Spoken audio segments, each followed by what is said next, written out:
ọmọ Nàìjíríà méjì ló wà. Mo sì fẹ́ jẹ́ kí gbogbo ẹni tí ń gbọ́ mi pátá, mo fẹ́ jẹ́ kó tẹ́tí bẹ̀lẹ̀ jẹ́. Gẹ́gẹ́ bí àwọn èèyàn ti mọ̀ wípé onílàákàyè nìkan òun ló lè gbọ́rọ̀ tèmi. Àìmọye búbú tí kò tiẹ̀ dẹ̀ sí nǹkan tó kẹ́mi. Kí ìlú dà òun lèmi wà fún. Èmi ò dúró bámbám ni mo yó, iṣẹ́ ọwọ́ tèmi lèmi ṣe é tán. Àìmọye ìgbà ló ti invite ẹ ló wá gbowó, mo fẹ́ fowó yín ṣe. Ṣé owó tó jẹ́ gbogbo wa la ní? Ṣé èmi nìkan mo máa wá gbà? Ẹ fi owó yìí ṣe nǹkan tó jẹ́ kẹ́ ẹ fi ṣe. Àwa kì í ṣọ̀lẹ. Ẹ ṣe ohun tó jẹ́ kẹ́ ẹ ṣe sí Nàìjíríà. Tẹ́ ẹ bá ṣe tí gbogbo ẹ̀ dúró, a máa ṣiṣẹ́ wa. Tá a bá ṣiṣẹ́ wa, a máa rí owó. Not until you give us money. Kò dìgbà tẹ́ ẹ bá fún wa lówó pé ẹgbà owó àkàrà, ẹgbà owó kúlíkúlí. Ayé yín máa bàjẹ́ ni gbogbo yín pátá. Ẹgbà owó kẹ́ lọ ta àkàrà, kẹ́gbà owó kẹ́ lọ ta kúlíkúlí, ẹgbà owó kẹ́ lọ ta kí ló ti ń porúkọ àgbàdo. No! Ẹ ṣe ohun tó jẹ́ kẹ́ ẹ ṣe sí Nàìjíríà. Ìdí tí mo ṣe ní àwọn ọmọ Nàìjíríà méjì ló wà. Àwọn kan ayé wọn ti bàjẹ́. Sẹ́ẹ̀tì àwọn tí ayé wọn bàjẹ́ làwọn yẹn. Sẹ́ẹ̀tì àwọn tí èmi wà, àwọn tó ń ríran ọjọ́ ọ̀la ni. So therefore, ẹ lè pín owó dọ́dọ̀ mi kí n bá yín gbà. Ẹ lè pín owó dọ́dọ̀ ọmọ mi kí ọmọ mi bá yín gbà.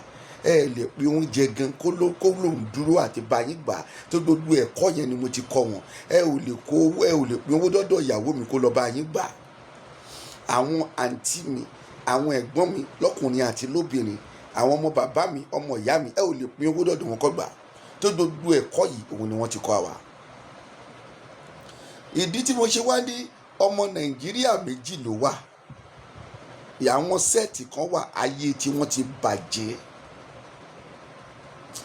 Kò sí nǹkan kan tí wọ́n lè ṣe mọ́. Ayé wọn ti ṣe kíni, ó ti rún. Ayé wọn ti bàjẹ́, ayé wọn ti lọ. Kò sí nǹkan kan tẹ́ ẹ lè sọ fún wọn. Wọ́n máa padà lọ ta PVC wọn àbí kí lẹ pè ní voters card, wọ́n máa ta ni. Wọ́n máa padà lọ gba owó ni. That is why you are seeing them. Bá a ṣe ń sọ̀rọ̀ tó wọ́n sì máa lọ ta, wọ́n sì máa lọ gba owó. Ayé tí àwọn yẹn ti bàjẹ́. Kò sí àtúnṣe fún wọn mọ́. Àwa kan dẹ̀ wà, iṣẹ́ ọwọ́ wa tó wá jẹ. A ní ìdí owó yín. Olóṣèlú APC, a ní ìdí owó yín. Ẹ ní ìdí àti pín owó fún wa. Àwa kan sì wà dè ní eléni. Àwa kan sì wà, ó ní mo ṣe sọ, àìmọye irú èmi tó sì wà lórílẹ̀‐èdè Nàìjíríà yìí tí kò nílò owó yín. Ẹ ṣe ohun tó jẹ́ kẹ́ ẹ ṣe sí Nàìjíríà. Tẹ́ ẹ bá ti ṣe, à á ṣiṣẹ́ wa, à á rí owó wa.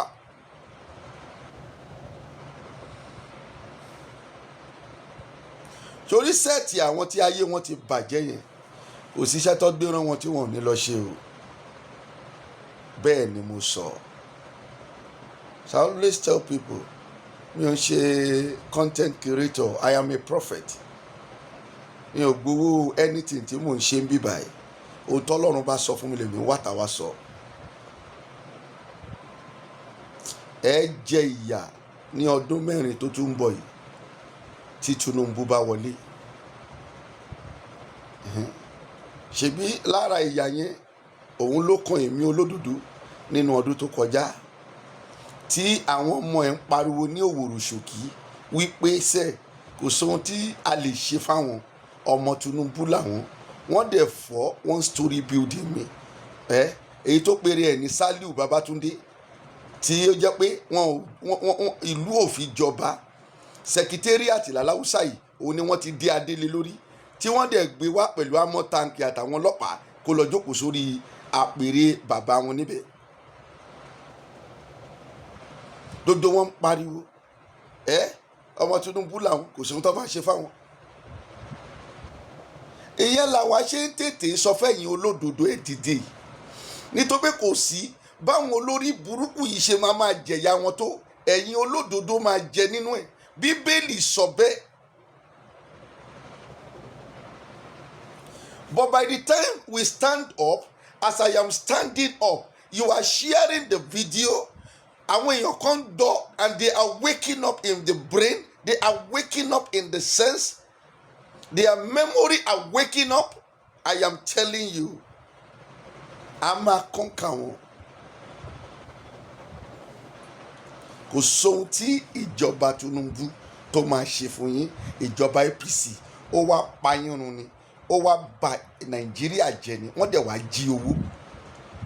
Ẹ̀yin ẹ gbọ́ èyí tó ṣẹlẹ̀ lẹ́nu àná sí jẹta, téèyàn kan pèrè ẹ̀ ní kinní kan of defence. Ẹ wá dúró owó tí wọ́n lọ tó báwo lẹ ṣe ní mọ̀? Ẹjọ́ ń parọ́ fúnra yín. Nigerians are in the darkness. So àwa tá a wá sí nínú darkness, ẹ jẹ́ ká dìde. Tó bá jẹ́ pé a lè ṣe bí South Africans ní, ẹ rí i pé àwọn ìjọba yìí máa sá kúrò nílùú fún wa ni. President wọn ní wọn ò gbọ́dọ̀ jà. They stand up that nǹkan báyìí làwọn fẹ́ ṣe, and they are outside in millions, they are outside in billions. We can't do it. Lẹ́yìn náà owó lọ́lọ́ ń gbà lọ́wọ́ àwọn olóṣèlú 10,000, 20,000. Owó tí kò ní, ẹ ò ní àlùbáríkà kan nínú ayé yìí. Owó tó máa affect gbogbo ayé àwọn ọmọ yín.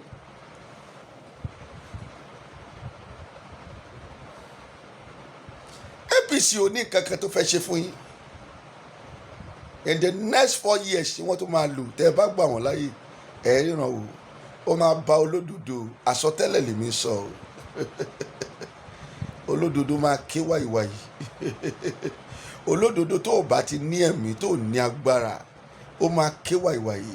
Màmá kan sọ wípé Ọlọ́run á gbà wá. Mo ní Ọlọ́run wo ló fẹ́ gbà yín?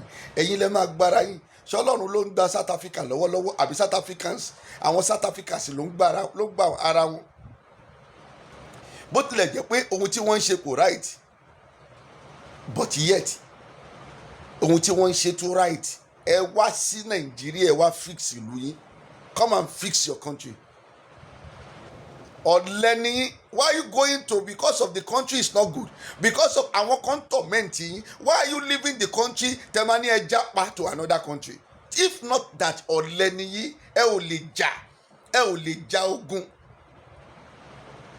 Ṣé ni mo ti sọ? The only thing tó lè solve ọ̀rọ̀ Nàìjíríà, tó lè gbà yín sílẹ̀ lọ́wọ́ àwọn olóṣèlú yìí ni pé a máa jà ogun. Sóhun tẹ́ fẹ́ ṣe, a máa jà ogun. Nigerians will come out in billions. Mélòó ni wọ́n á sá kábàkàbà. Jẹ́ ò bá tí ì rí yẹn ṣe, you are faking your life. 4 years tó tún bọ̀ yìí, ẹ sunkún. Gbogbo olódodo máa sunkún gan. Tó bá yá, most of the countries in Africa tẹ́ ń sá lọ, wọ́n sì máa padà ṣe bí South Africa. Go back to your countries and fix your country. Bẹ́ẹ̀ ṣe dé yẹn, kò tiẹ̀ jẹ́ kẹ́ ní kọ́ pín oúnjẹ fún yín àbí kọ́ fún yín kínní. Ó jẹ́ kẹ́ bẹ̀rẹ̀ strong protest rẹ̀.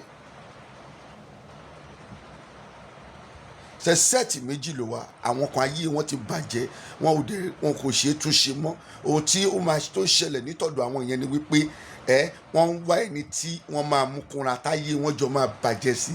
And that is why they are collecting money. Wọn ò lè tún Nàìjíríà ṣe, wọ́n máa bàjẹ́ ni. Àwa táyé wa ò dé bàjẹ́, tá à ń sọ fún wọn pé ẹ lọ fix the country yìí. Tẹ́ ẹ bá fix it, we have the power, we have the ability to work. We will work. Ẹ fix the country. I am telling you, share the video. Ẹjọ́ kàn wọ́n lára. Láì jẹ́ wípé ajá ogun, Nàìjíríà yóò lè solve. Láì jẹ́ wípé ajá ogun, ó ṣàrí ohun tí South Africa ń ṣe lọ́wọ́lọ́wọ́. Láì jẹ́ ogun, Nigeria cannot solve. I am telling you. Thank you. With that, you keep it or you don't hear. Ọmọ pé tó bá tó àkókò, wàá fojú ara rí. Tó pé àwọn olóṣèlú yìí, wọn ò ready àti lọ. They will torment us. Wọ́n á pa èèyàn, wọ́n á. Share the video. Share the video. Thank you. This will be the part 1 of this video. The part 2 is coming.